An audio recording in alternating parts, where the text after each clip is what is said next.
Hello everyone, welcome back.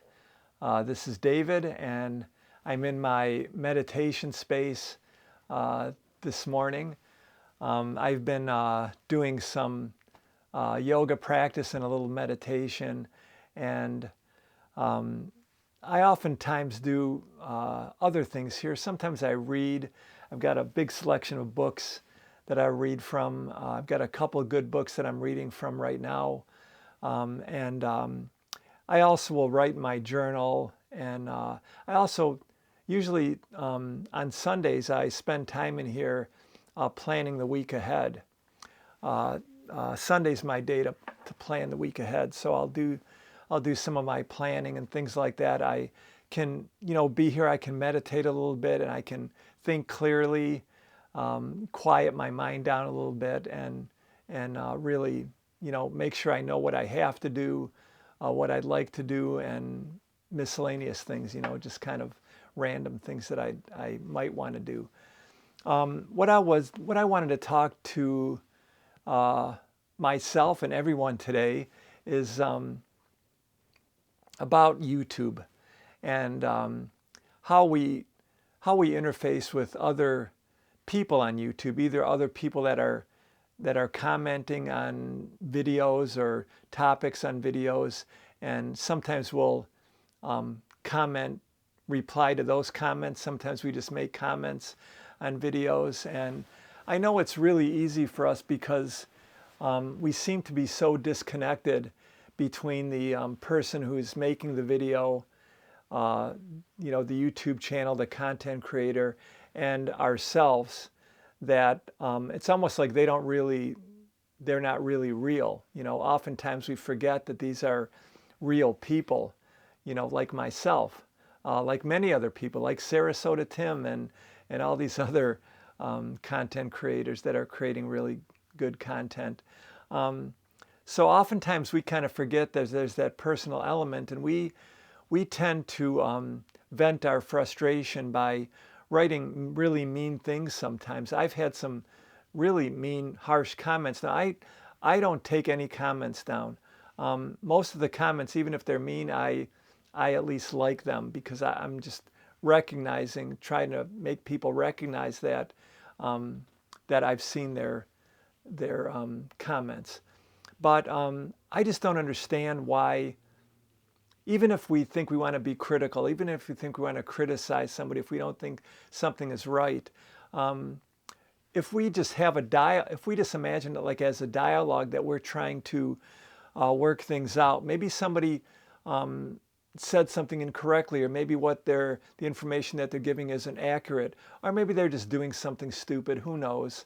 But we don't have to be mean about it. I mean, we can criticize with compassion and kindness. And I think that's all incumbent upon us to do this. I just don't understand why people want to make mean comments. I know, there's millions and millions of people out there in the YouTube world, either watching YouTube videos or creating content, making comments. A lot of people like to make a lot of comments on different YouTube channels, based on the content they see and their opinions. And I think that's fine. I think it's awesome, really, that we can communicate like this. We have this awesome, amazing technology that allows us to do this. But we have to remember that, for me, I'm just doing this for therapy. I said this right up front in one of my first videos. I'm not really interested in monetizing my YouTube channel. Maybe if it went viral and I got really, a lot of subscribers or something, I suppose I might consider monetizing my channel, but that's not why I'm doing it. But there are a lot of people that make a living off of YouTube, and they do a lot of work. And we have to remember that these people are allowing us into their lives. They're giving aspects of their own life. So sometimes, even though I think as anybody, any content creator should expect when they put videos out to the public, I think they should expect that somewhere along the line somebody's going to make a negative comment, or probably a really mean comment. From what I've seen from watching other YouTube channels that I follow, most of the comments, I don't read all the comments, but I'll kind of scan through some of the comments sometimes. And for the most part, people are nice, but there are some very mean people out there. And I think if we feel like so disconnected from the other people that are at the other end of the camera, it's easy for us to vent and just be mean. I suppose it might be a form of therapy for some people to just vent their frustrations out on other people. But the thing that I want to remind you of is, and I also remind myself of these things often, is that, what we say and what we do, there's karmic implications for that. And somebody did write a comment that, there's karma for these things. There's karma for every action. It's like when I bumped into somebody with my truck the other day, there's karmic implications for that. I tried to rectify the situation as best as I could. I don't even want to talk about it anymore. It was a stupid thing that I did. But, I think that there's, when we make a negative comment or a harsh criticism, or we're really mean to somebody, whether it's on YouTube or sending an email or texting somebody or even talking to somebody in person. Even when we're driving by and we feel a little road rage, we want to give people the finger, honk, hammer our horn down on behind somebody. Those things stick with us, and they often stick with us for a long time now. We might not notice it at the beginning, but I firmly believe that all of those little things that we did that we haven't rectified, I think they come back to us at the end of our life. I really believe that, and I believe they come back to us at that moment before we die, when we start to recall all those mean things that we said to people, and we have regret over it. If we have a long death, like my wife's father is going through right now, we know that the end is near, right? We know that we might have a month to live or something. And we start to think back about our life, and did we make the right decisions? Did we help other people? Were we kind? Were compassionate? Did we do what we could for others? Were we kind? Were we compassionate? So, I am not a perfect human being. None of us are perfect. I have said many mean things to people in the past, but I do my best to be mindful today of what I'm saying to others, because I don't want to have regrets at the end of my life. I want to live my life knowing that I did my best. So my question to you is this, and my question to myself is this: if you were to die today and you said a mean thing to somebody that you love, or a friend of yours, or even a colleague or a coworker, and that was the last communication you had with anybody, and then you died, how would you feel about that? I like to think like maybe we might think of, because we all, communicate electronically today. We text, we email, we post comments on Facebook, we post things on Facebook, we post comments on YouTube, we reply to comments on YouTube. So any one of those comments, whether you're commenting on something, emailing something, texting something, or speaking to somebody in person, or talking to somebody on the phone, we should always be thinking that communication, those words might be our final words. So it's just something for us all to think about.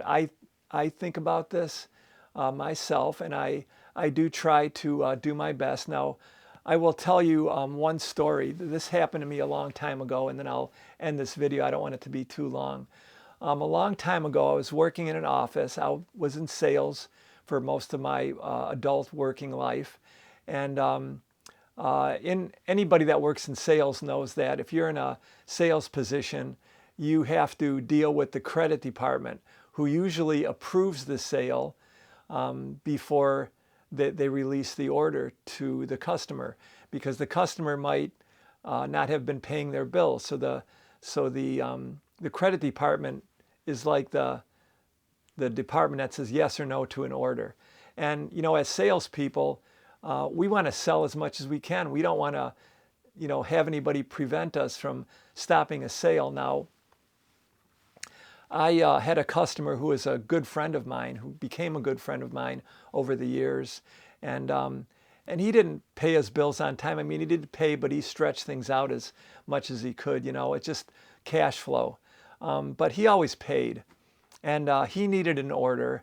I entered the order in our computer system, and the credit department blocked the order. And I called the credit department. I actually talked to the credit manager at the company at the time, and I got into an argument with her over this order, and we ended up hanging the phones up on each other. And after a while, I thought, like, I just didn't feel good about it. I felt like this was stupid. I said some mean things, and she did too, but I just didn't feel right about it. So I went to her office. Her name was Fran, and I went into her office and I said, "Fran, I'm sorry that I was mean to you. I understand your position, and I respect your decision." So I walked out of her office, went back to my desk, and she called my number at my desk and said, "Come back in here." So I thought that I was going to get in more trouble. So I went back in her office, and she said, "You're the first person, the first salesperson who ever came in here and apologized to me and said that they understand that this is my job and I could get in trouble if I release orders and we don't get paid." And she said, "Give me the name of your customer. I'll call him up." And she did so while I was there in the office, and they worked it out. And since that time, I had never had a problem with one of this particular customer's orders. So, I was very happy that I did that, and it was something that I was kind of proud of. I wasn't a perfect person back then. I was still, this is before I was practicing yoga or anything like that. It's before I was even into spirituality. So, but I did that one thing right, and I look back on that from time to time, and I think, if everybody did that more, including myself, what a better place this would be if we stepped into other people's shoes before we criticize them, and try to see other people, that other people are just like us. We're all human beings, and we're all just trying to do our best in the world. We're trying to get by. We're trying to take care of our families and take care of ourselves. We want to try to live a long, healthy life. So this is one of the ways that we can really be a family here on YouTube. We can be a family with our community by just simply being more understanding. We don't have to be so reactive, So just some thoughts today. I don't know if this all makes sense. I'm just rambling. I have nothing scripted or anything with these videos. So thank you for listening, and please feel free to comment. Say something mean if you need to say something mean. It's not going to hurt my feelings, but I hope maybe if you disagree with anything, maybe you might consider stopping and pausing before you start typing. And if you need to criticize me in any way, or criticize anyone in any way, that you think before you do it, and you do it with compassion and kindness. All right, my friends, have a good day. Remember to be a good human, and remember to be useful to other people. Thank you. Bye-bye. Blessings to you.